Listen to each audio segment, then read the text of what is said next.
আসসালামু আলাইকুম, মেহেদি।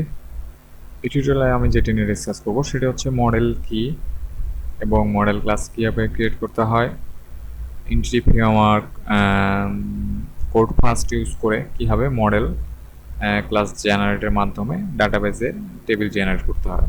তো চলুন শুরু করা যাক।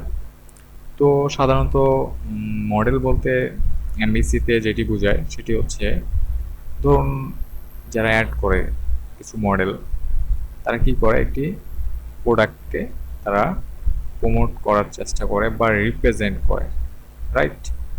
তো এই এমএসসিতে মডেল ঠিক সেম, কারণ এখানে আমরা সাধারণত সি শার্পের ক্লাস ক্রিয়েট করব এবং সি শার্পের ক্লাসের ভিতরে আমরা একটি অবজেক্টের স্ট্রাকচার তৈরি করব বা একটা অবজেক্টকে রিপ্রেজেন্ট কীভাবে করাবো সেটার একটা স্ট্রাকচার তৈরি করব।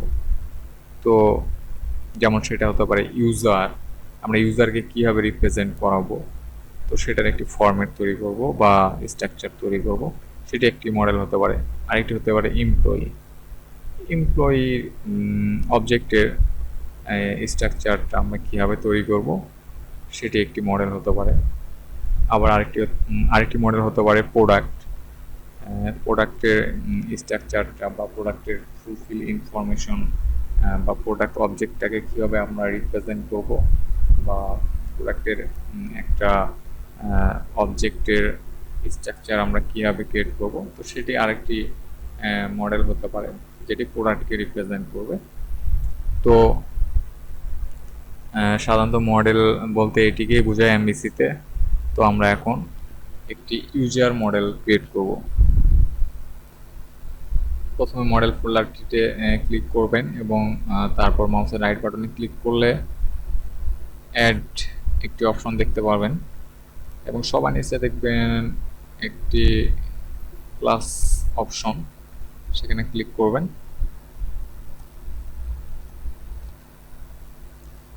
তারপর বাই ডিফল্ট একটি সি শার্পের ক্লাস সিলেক্ট হয়ে থাকবে, তো সেখানে আপনি আপনার ইচ্ছে মতো নাম দিতে পারেন। তো আমরা যেহেতু ইউজার মডেল ক্রিয়েট করবো সেক্ষেত্রে আমি এখানে নাম দিব ইউজার।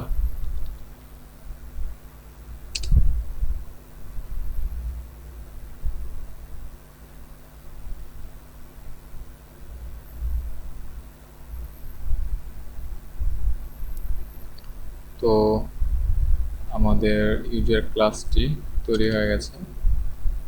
তো আমরা এখানে কিছু প্রপার্টি অ্যাড করব ইউজারের।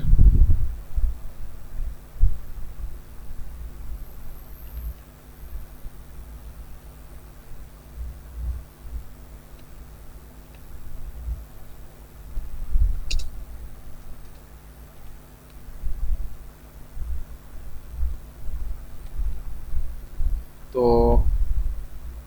আমি আপাতত এই তিনটি প্রপার্টি রাখতে যাচ্ছি। তো এবার আমাদেরকে আরেকটি ক্লাস ক্রিয়েট করতে হবে, সেটি হচ্ছে আমাদের ডাটাবেসের কনটেক্সট ক্লাস।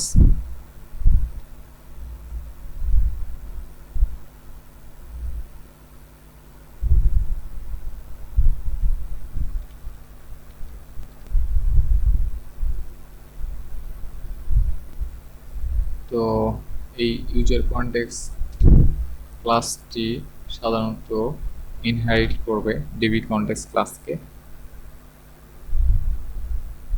সরি, এখানে এন্টিটি ফ্রেমওয়ার্কের রেফারেন্স অ্যাড করা হয়নি, তো এই কারণে সাধারণত ডিবি কনটেক্সট ক্লাসটি আমরা খুঁজে পাচ্ছি না।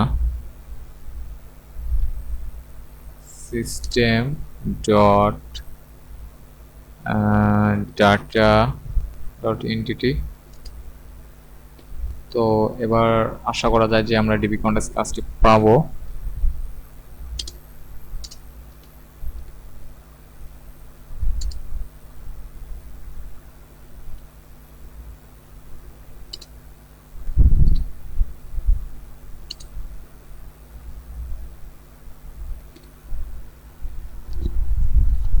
তো এবার আমাদেরকে যেটি করতে হবে সেটি হচ্ছে কানেকশন স্ট্রিং অ্যাড করতে হবে ওয়েব ডট কনফিগ এই ফাইলটির মধ্যে।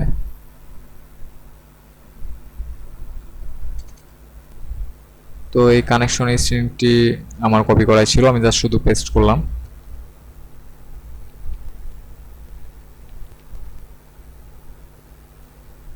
তো আমি এবার প্রজেক্টটি রিবিল্ড করব।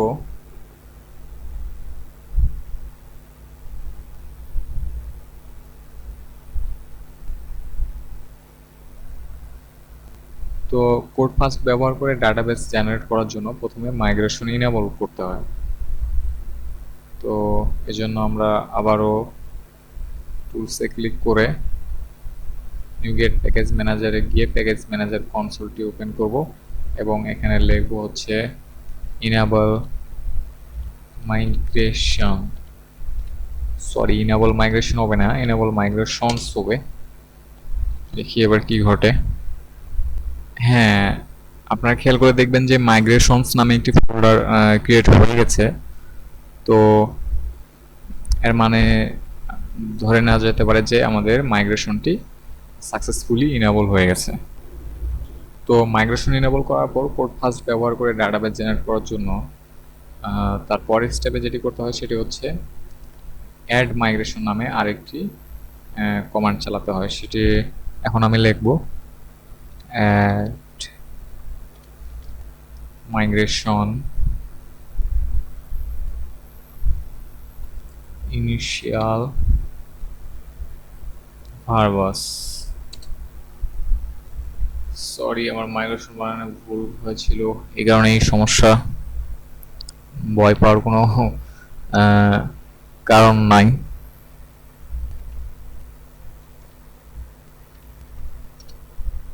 তারপর ইন্টারফেস করবেন। হ্যাঁ, আমাদের মাইগ্রেশনটি জেনারেট হয়ে গেছে সাকসেসফুলি। তো এবার আমরা ডাটাবেস জেনারেট করব।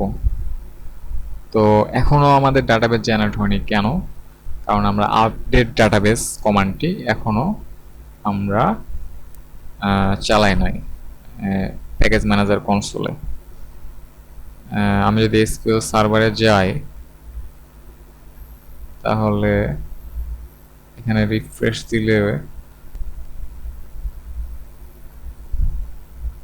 এখানে নতুন কোনো ডাটাবেস দেখতে পাচ্ছি না। কেন? কারণ হচ্ছে যে আমরা আপডেট ডাটাবেস কমান্ডটি এখনো চালাই নাই। তো একটা জিনিস খেয়াল রাখবেন, কোড ফাস্ট নিয়ে কাজ করতে গেলে যখনই আপনি আপডেট ডাটাবেস কমান্ডটি চালাবেন তখনই সে ডাটাবেস জেনারেট করবে, তার আগে কখনো সে ডাটাবেস জেনারেট করবে না। তো এবার আমরা আপডেট ডাটাবেস কমান্ডটি চালাবো, আপডেট ডাটাবেস, তারপরে ইন্টারফেস করব। এবার চেক করে দেখি যে আমাদের ডাটাবেস ক্রিয়েট হয়েছে কিনা। না, আমাদের কোনো ডাটাবেস ক্রিয়েট হয়নি।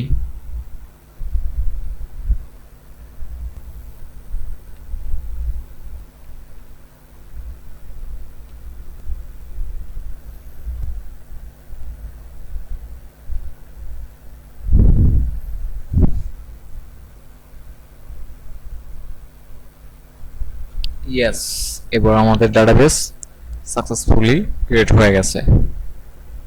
এই যে আমরা দেখতে পাচ্ছি ইউজার ডাটাবেস,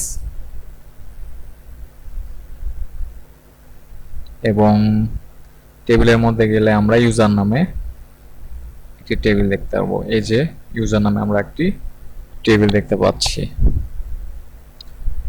তো টিউটোরিয়ালটি দেখার জন্য অসংখ্য ধন্যবাদ।